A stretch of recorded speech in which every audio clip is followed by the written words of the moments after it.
તો જૂનાગઢમાં રાજભારતી બાપુને સમાધિ આપવામાં આવશે। દશનામાં જૂના અખાડાની પરંપરા અનુસાર રાજભારતી બાપુને સમાધિ આપવામાં આવશે। તો જૂના અખાડાના સંતો તેમજ અગ્નિ અખાડાના સંતોની હાજરીમાં સમાધિ અપાશે। મહત્વનું છે કે ગિરનાર મંડળના અધ્યક્ષ ઇન્દ્રભારતી બાપુ તેમજ ઉપાધ્યક્ષ મહામંડલેશ્વર હરિહરાનંદ ભારતી બાપુએ ન્યાયિક તપાસની પણ માંગ કરી છે।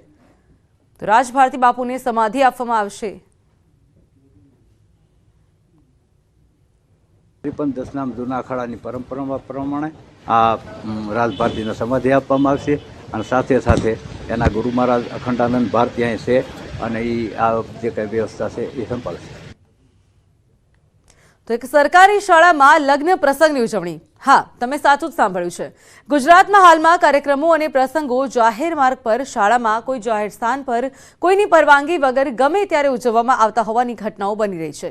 તો જામનગરની નવાગામની નગર પ્રાથમિક શિક્ષણ સમિતિ હસ્તકની શાળામાં લગ્ન સમારંભ યોજાયો હતો। તો નવાગામ ઘેડ વિસ્તારમાં આવતી શાળા નંબર 42માં સરકારી શાળામાં લગ્ન યોજાયો।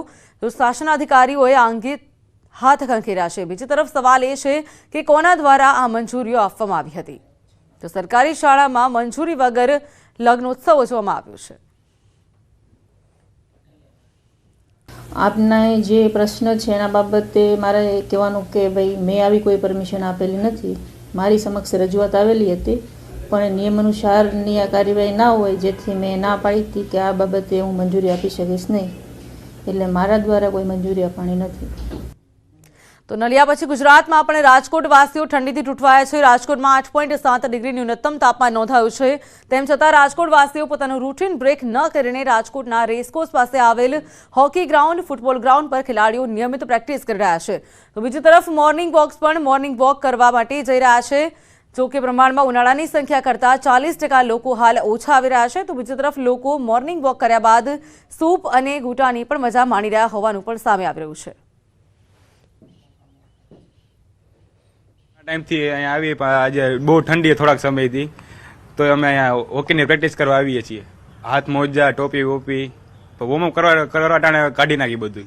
નલિયા પછી સૌથી વધારે ઠંડી પ્રદેશ પડ્યું હોય તો દેશ રાજકોટમાં પડી છે અને અમારું વર્કઆઉટ અહીંયા મૂકતા નથી, હોકીનું બધું છે તે। શું કે શું કેટલા ડિગ્રી તાપમાન આજે નોંધાયું છે? 8.7 ડિગ્રી નોંધાયેલું છે, તો અમે છતાં પણ અમે હોકીનું વર્કઆઉટ અમે મૂકતા નથી। નર્મદાના નીર પહોંચતા જ બનાસકાંઠાના છેવાડાના ગામમાં હરખની હેલી આવી। પાણી જોઈને માલધારીઓ પણ રાજી થયા। વિકાસની હરણફાળ સાથે હવે રાજ્યના છેવાડે ગામો સુધી નર્મદાના નીર પહોંચતા થયા। ભારત પાકિસ્તાન સરહદથી માત્ર 32 કિલોમીટર દૂર આવેલું આ છે લોધરાણી ગામ। રણનો છેડો અને ખારાશનું પ્રમાણ વધારે હોવાથી અહીં ભૂગર્ભ જળ પણ ખારું આવે છે, પરંતુ અહીંના ખેડૂતો અને માલધારીઓ આજે રાજીના રેડ છે, કારણ કે હવે અહીં પહોંચ્યા છે નર્મદાના નીર। નર્મદાના નીર પહોંચવાથી પીવાના પાણીની સાથે સાથે સિંચાઈની સમસ્યાનો કાયમી અંત આવશે। આ ગામની 3000થી વધુ ગાયને ચરાવતા માલધારીઓ પણ પાણીને જોઈને ખુશ થયા। માલધારીઓ કહે છે કે અહીં જમીન ખોદીએ તો ખારું પાણી નીકળતું, પરંતુ સરકારે નર્મદાના નિર્મળ જળ પહોંચાડતા અમારું જીવન સુધરી ગયું। લોધરાણી ગામની વાત કરીએ તો આશરે 2000 જેટલી વસ્તી છે। ખેતી અને પશુપાલનના વ્યવસાય સાથે પોતાનો જીવન નિર્વાહ કરે છે। ઉનાળાના સમયમાં અહીં પીવાના અને સિંચાઈની સમસ્યા રહેતી હતી। હવે ગામનું તળાવ નર્મદાના નીરથી ભરવામાં આવતા ગ્રામજનો, ખેડૂતો સહિત પશુ પંખીઓને પીવાનું પાણી મળી રહેશે। બનાસકાંઠાનો પશ્ચિમ વિસ્તાર અગાઉ સૂકો અને રણ વિસ્તાર ગણાતો, તે હવે હરિયાળો અને સમૃદ્ધ બન્યો છે। વર્ષ 2013-14થી બનાસકાંઠા જિલ્લાના થરાદ, વાવ, સુઈગામ તેમજ ભાભર તાલુકામાં વર્ષ 2013-14થી 1,29,000થી વધુ હેક્ટર વિસ્તારમાં નર્મદાના નહેર દ્વારા પિયત માટે પાણી પૂરું પાડવામાં આવે છે।